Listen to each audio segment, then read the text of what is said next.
Elkan Baggett bangkit usai cedera, tampil solid di Blackpool dan catat statistik impresif. Pascal Struijk mengatakan, "Saya pasti akan memilih Belanda." Usai Dean James dan Jordi Amat, inilah deretan pemain abroad Timnas Indonesia yang berpeluang angkat trofi musim ini. Nilai pasar dua pemain Timnas Indonesia di Belgia alami penurunan. Indonesia batal jadi tuan rumah ASEAN Women's Championship 2025, cetak gol di dua laga beruntun. Media Cina sebut sang bomber bakal kembali tebar mimpi buruk untuk Timnas Indonesia.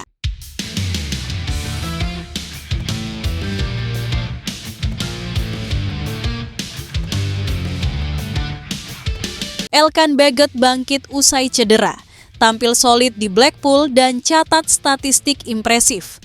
Pemain berpostur 195 cm ini perlahan, tapi pasti mulai kembali ke performa puncaknya dan menjadi sorotan setelah tampil mengesankan di lanjutan League One Inggris. Sempat menjadi tantangan besar bagi Elkan. Cedera yang dialaminya pada Agustus 2024 menghentikan tren positif sang bek yang sebelumnya selalu dipercaya sebagai starter di 4 laga awal Blackpool. Cedera tersebut membuatnya harus absen selama 5 bulan dari lapangan hijau. Sayangnya, setelah sempat merumput kembali pada 18 Januari 2025 saat menghadapi Huddersfield Town, Elkan kembali mengalami kambuhan cedera. Hal itu membuatnya absen dalam 4 pertandingan berikutnya, menunda proses kembalinya secara penuh ke skuad utama. Namun, ketekunan Elkan membuahkan hasil. Ia perlahan kembali mendapatkan menit bermain dan kepercayaan dari pelatih. Puncaknya terjadi saat Blackpool menghadapi Stevenage pada 18 April 2025. Dalam pertandingan itu, Elkan tampil sebagai starter dan membentuk duet bek tengah bersama Oliver Casey. Meski Blackpool sempat kesulitan di babak pertama, mereka berhasil bangkit dan mencetak 3 gol di babak kedua, menang 3-1 atas Stevenage. Penampilan solid Elkan menjadi salah satu faktor penting kemenangan ini. Media lokal Blackpool Gazette bahkan memberikan nilai 7 atas kontribusinya di laga tersebut, meski ia sempat menerima kartu kuning dan timnya kebobolan 1 gol. Ada fakta menarik lainnya. Sejak Elkan Baggett kembali bermain bersama Blackpool setelah cedera, tim tersebut tidak pernah mengalami kekalahan dalam 12 pertandingan berturut-turut saat dirinya berada di lapangan. Sayangnya, catatan manis itu terhenti pada pertandingan ke-13, ketika Blackpool harus mengakui keunggulan Wrexham dengan skor tipis 1-2 pada 21 April 2025. Meski begitu, kontribusi Elkan selama periode tersebut tetap menjadi bukti nyata betapa pentingnya kehadiran bek Timnas Indonesia ini di lini belakang Blackpool.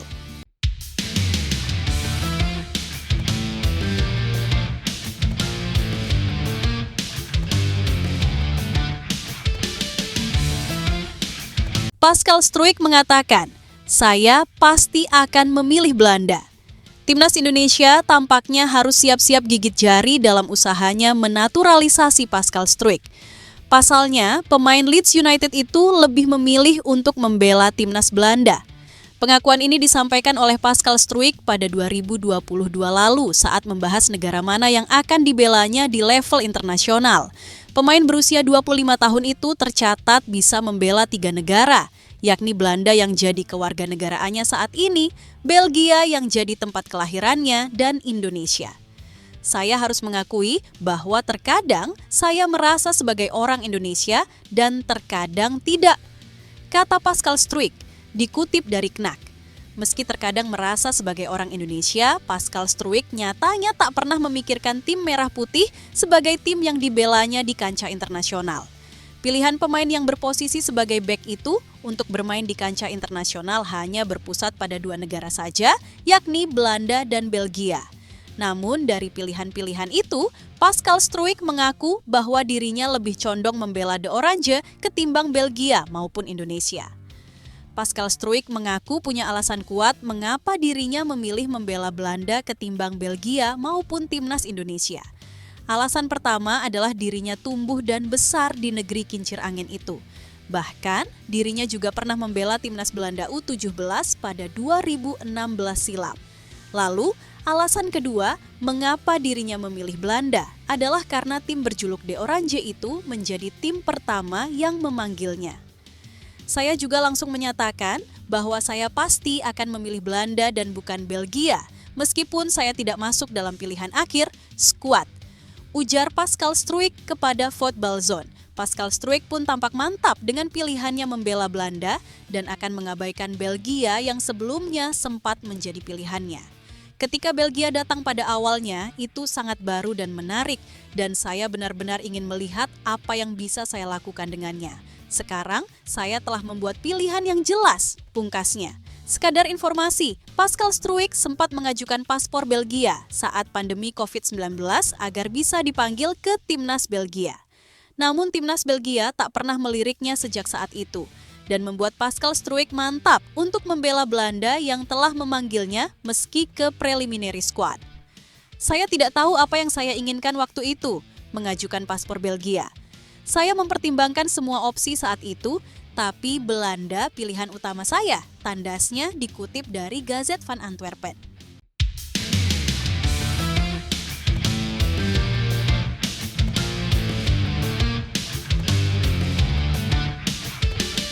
Usai Dean James dan Jordi Amat, inilah deretan pemain abroad timnas Indonesia yang berpeluang angkat trofi musim ini. Sepanjang musim 2024-2025, sudah ada 2 pemain timnas Indonesia di luar negeri yang berhasil mengangkat trofi juara.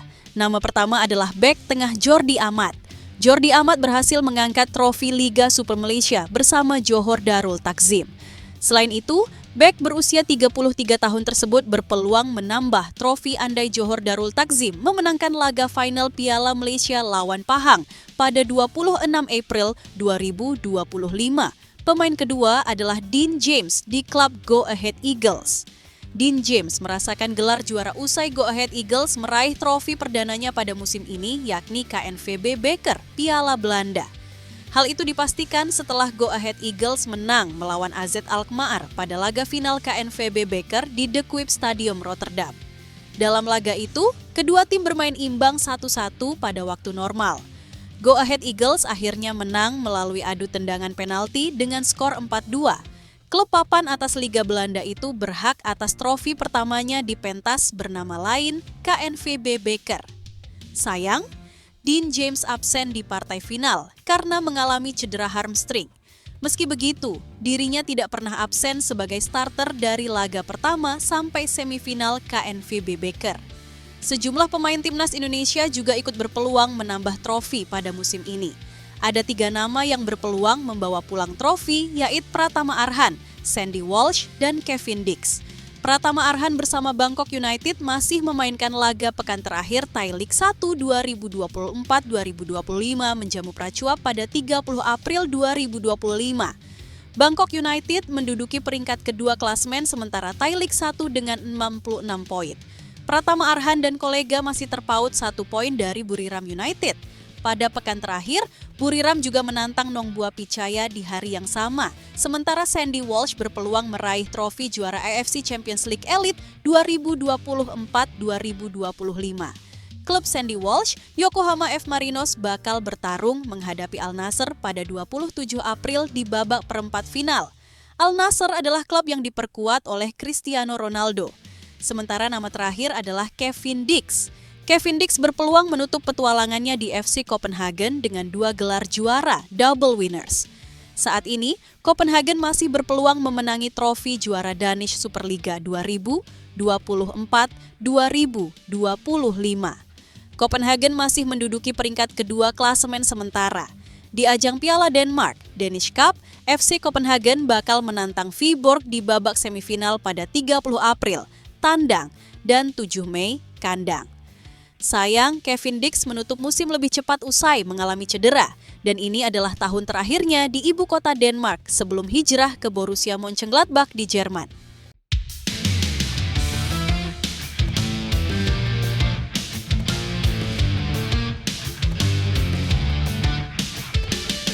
Nilai pasar 2 pemain timnas Indonesia di Belgia alami penurunan. Sebagai informasi, Joey Pelupesi merupakan bagian dari klub Lommel SK. Lommel SK merupakan tim yang bermain di kasta kedua Liga Belgia.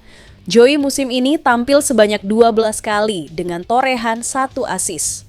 Dilansir dari Transfermarkt, Nilai pasar Joy kini hanya berada di angka 4,35 miliar. Angka ini mengalami penurunan bila dibandingkan sebelumnya. Pemain berusia 31 tahun itu sebelumnya memiliki nilai pasar sebesar 5,21 miliar. Pemain kedua ada Shane Patinama.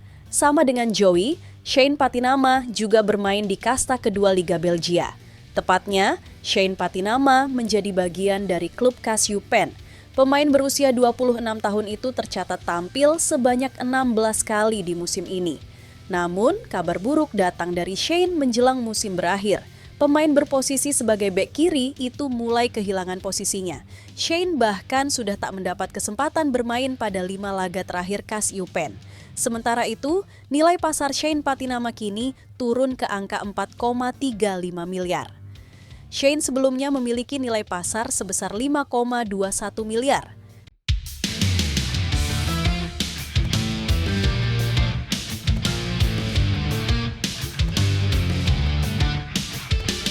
Respons Jens Raven usai. Ditemui Gerald van den Berg, main di Timnas U23 Indonesia untuk ASEAN Cup U23 2025.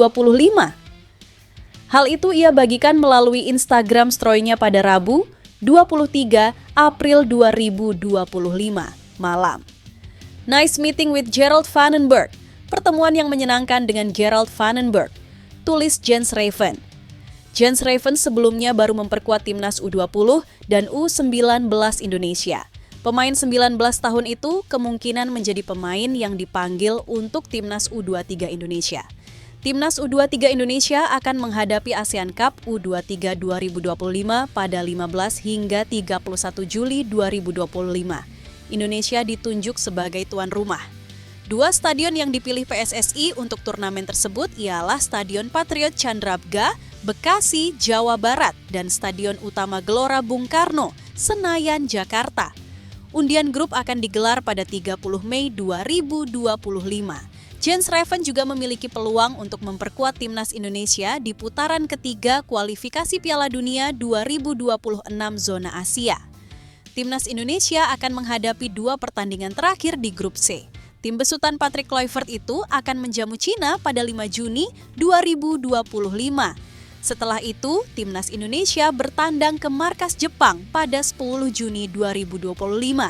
Sementara itu, Gerald van den Berg yang juga menjabat sebagai asisten pelatih Timnas Indonesia mengunggah foto pertemuannya dengan Jens Raven di Instagramnya. Persiapan sudah berjalan maksimal agar tim saya siap menghadapi U23 Indonesia, tulis Gerald van den Berg.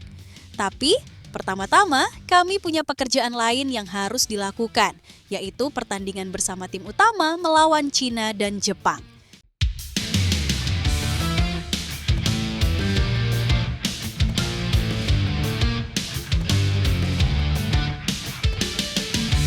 Indonesia batal. Jadi tuan rumah ASEAN Women's Championship 2025 dan dialihkan ke Vietnam. PSSI jelaskan penyebabnya. Kabar ini sebagaimana dilansir dari The Asian Football. Sumber serupa mengatakan bila EFF sudah menunjuk Federasi Sepak Bola Vietnam, VFF, untuk menggelar ASEAN Women's Championship 2025. Ajang ini akan berlangsung di kota Haiphong pada 6-19 Agustus 2025. Haiphong menjadi venue dari ajang ini, telah siap menyambut 8 tim peserta untuk kompetisi, tulis The Asian Football. Ini jadi kali keempat kota ini menggelar ajang sepak bola, semakin mengeaskan statusnya sebagai wilayah regional sepak bola. Kabar ini sekaligus menggugurkan Indonesia yang sebelumnya ditunjuk sebagai tuan rumah ASEAN Women's Championship 2025. Anggota Exco PSSI Arya Sinulinga menjelaskan kronologi batalnya Indonesia jadi tuan rumah. Ya, itu kan sebenarnya AFF menawarkan ke Bank Mandiri untuk menyelenggarakan di Indonesia bersamaan dengan AFF U16 Putri, kata Arya Sinulinga. Tapi kita kemarin karena padatnya jadwal bulan Agustus, kita minta dipindahkan bulan Mei. Karena Agustus juga ada AFF U16 Putri. Jadi kita nggak mau ada bentrok seperti itu. Kita minta pindah ke bulan Mei, AFF-nya nggak mau. ASEAN Women's Championship 2025 adalah ajang sesungguhnya bagi tim terbaik Asia Tenggara untuk sektor sepak bola putri. Timnas wanita Indonesia sebelumnya jadi juara AFF Women's Cup 2024 di Laos. Pasukan Satoru Mochizuki pun berhak mengantongi tiket untuk ikut ajang ASEAN Women's Championship 2025. Memang ajang AFF Women's Cup 2024 hanyalah kualifikasi menuju ASEAN Women Championship 2025. 3 tim dipastikan lolos ke ASEAN Women's Championship 2025 via kualifikasi di AFF Women's Cup 2024, yakni Timnas Wanita Indonesia juara, Kamboja runner-up, dan Singapura peringkat ketiga. Sementara sudah ada 5 tim yang lebih dulu memastikan lolos ke ASEAN Women's Championship 2025, yakni Thailand, Vietnam, Filipina, dan Myanmar. Satu lagi tim sudah mengonfirmasi keikutsertaannya adalah Australia yang kabarnya menurunkan tim U23.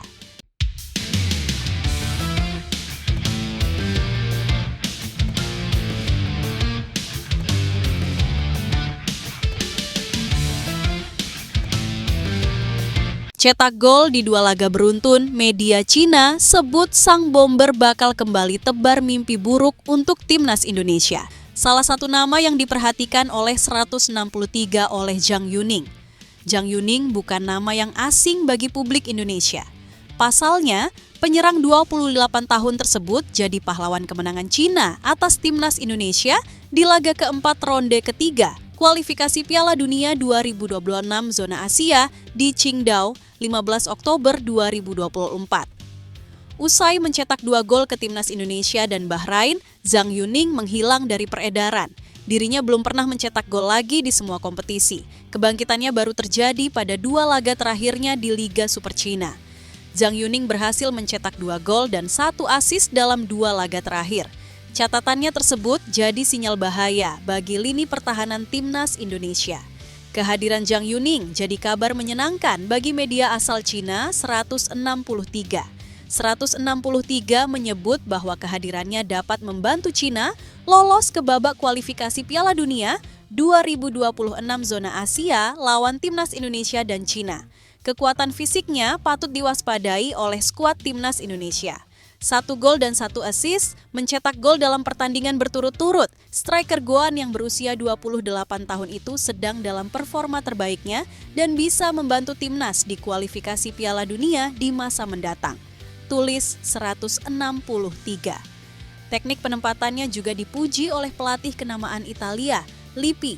Kebugaran fisiknya jarang dimiliki pemain lokal, yang membuatnya semakin tangguh di Liga Super Cina, tulis 163.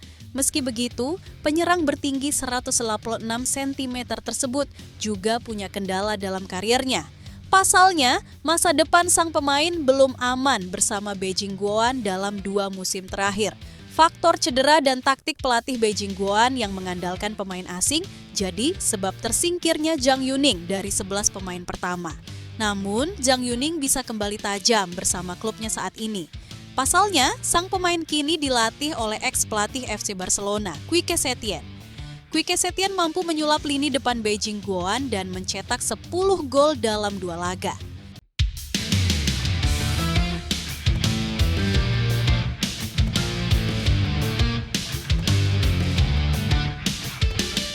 FIFA sebut Evandra Florasta jadi pemain krusial timnas Indonesia di masa depan. Evandra Florasta masuk dalam 6 pemain muda yang dianggap bersinar di ajang Piala Asia U17 2025 versi FIFA. Pemain asal Malang tersebut jadi bagian penting kesuksesan timnas U17 Indonesia di Arab Saudi. FIFA menunjuk 6 pemain dengan penampilan terbaik dari ajang Piala Asia U17 2025. Selain Evandra, ada striker Uzbekistan sekaligus top scorer Piala Asia U17 2025, Asilbek Aliyev. Selain itu, ada gelandang Arab Saudi, Abdul Rahman Sufyani, penyerang Korea Selatan, Kim Eun Seong, dan striker Korea Utara, Kim Yoo-jin. Nama terakhir adalah striker asal Tajikistan, Muhammad Nazirev. Kembali ke Evandra, FIFA memberikan pujian setinggi langit atas performanya sebagai jenderal lapangan tengah di Piala Asia U17 2025. FIFA menyebutnya sebagai mesin kreatif di lini tengah tim asuhan Nova Arianto tersebut. Sebagai pemain yang menonjol di tim muda Bhayangkara FC, Evandra adalah mesin kreatif di lini tengah Indonesia, tulis laman resmi FIFA. Selain itu, dirinya berhasil jadi mesin gol di Piala Asia U17 2025. Pemain Bhayangkara FC tersebut sukses mencetak 3 gol sepanjang turnamen. FIFA memujinya sebagai sosok yang memiliki ketenangan luar biasa melebihi usianya saat ini. Dia mencetak 3 gol, termasuk penalti yang menunjukkan ketenangan melebihi usianya, tulis FIFA. FIFA juga menyebut bahwa Evandra Florasta punya potensi sebagai gelandang kunci timnas Indonesia di masa depan. Evandra jadi sosok kunci yang meloloskan timnas U17 Indonesia ke ajang Piala Dunia U17 2025 usai melangkah ke babak perempat final Piala Asia U17 2025. Timnas U17 Indonesia sukses mengantongi poin sempurna di fase grup, termasuk saat mengalahkan tim favorit juara Korea Selatan di laga perdana. Evandra Florasta jadi penentu kemenangan atas Korea Selatan melalui sepakannya pada menit ke-90. 2 gol lainnya dicetak kala timnas U17 Indonesia membenamkan Yaman di laga kedua dengan skor 4-1. Catatan 3 gol sempat mengantarkan Evandra jadi raja gol di Piala Asia U17 2025 sebelum digeser oleh Asilbek Aliyev. Evandra Florasta berpeluang tetap jadi andalan Garuda Asia di turnamen Piala Dunia U17 2025 pada November mendatang di Qatar. Kontribusinya membantu Indonesia mencapai perempat final, tulis FIFA, menonjolkan potensinya sebagai gelandang kunci di masa depan. Lanjutnya,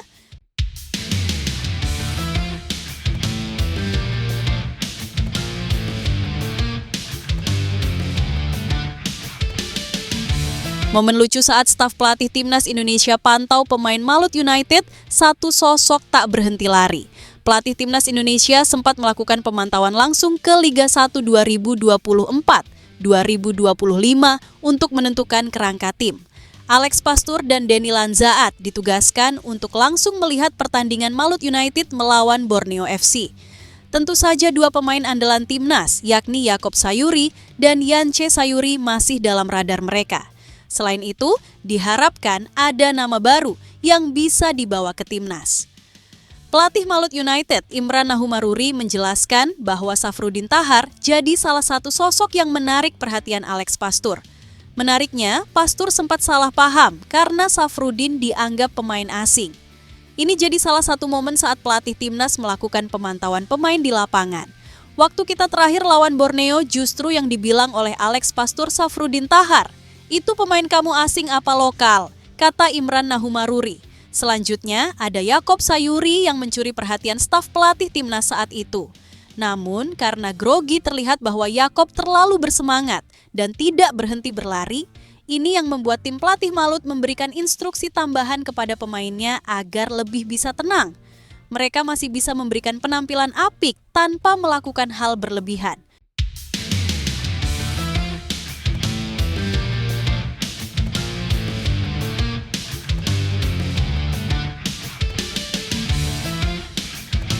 Media Vietnam ikut soroti pertemuan pelatih kiper timnas Indonesia dengan Cyrus Margono.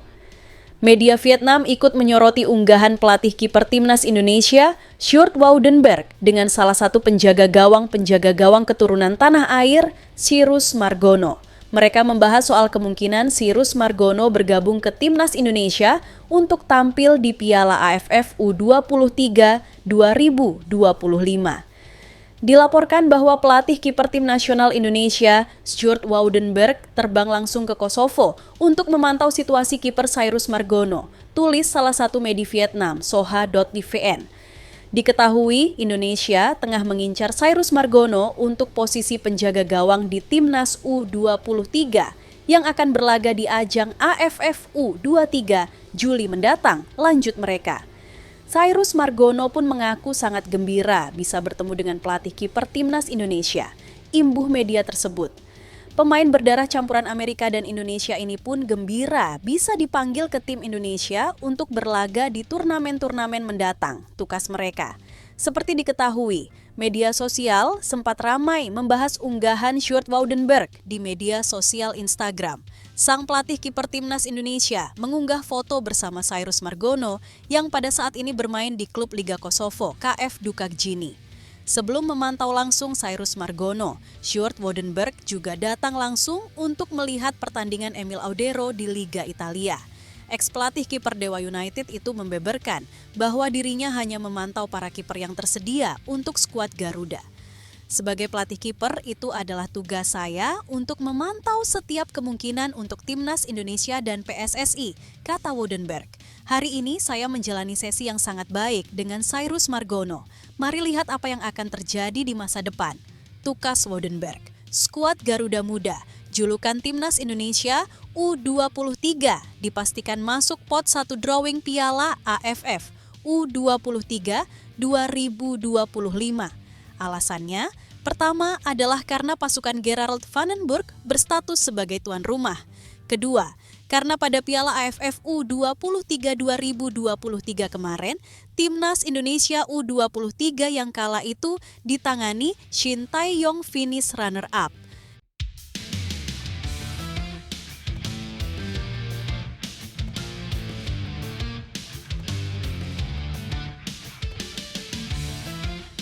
Jelang debut di Timnas Indonesia, Emil Audero tiba-tiba dapat julukan baru dari media Jepang. Emil Audero menyita perhatian menjelang debutnya bersama Timnas Indonesia dalam lanjutan kualifikasi Piala Dunia 2026. Nama Emil Audero mencuat sebagai salah satu pemain keturunan yang paling dinanti penampilannya. Peluang Audero untuk debut terbuka lebar di laga krusial melawan Cina pada 5 Juni 2025. Paes dipastikan absen karena akumulasi kartu dan ini bisa menjadi momen pertama Emil unjuk gigi di bawah Mistar Garuda. Audero sendiri bersaing ketat dengan kiper muda potensial seperti Hernando Ari dan Nadeo Argawinata. Secara statistik, performa Emil Audero cukup menjanjikan. Ia tampil 6 kali untuk Palermo di Serie B Italia sejak bergabung pada bursa transfer musim dingin.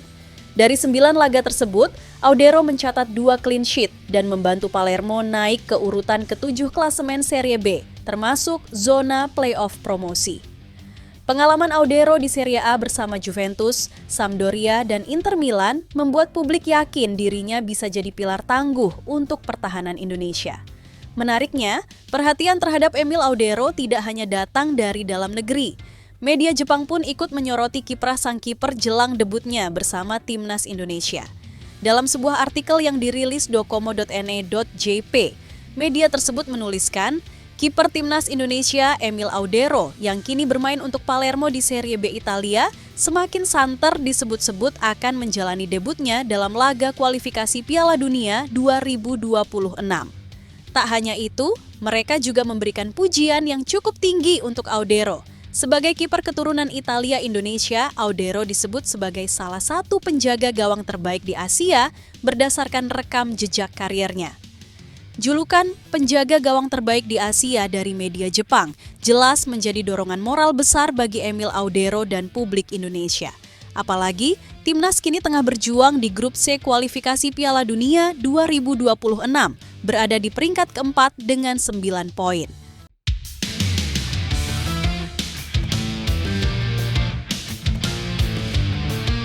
Media Malaysia sebut 2 pemain keturunan Timnas Indonesia jadi incaran Kuala Lumpur City.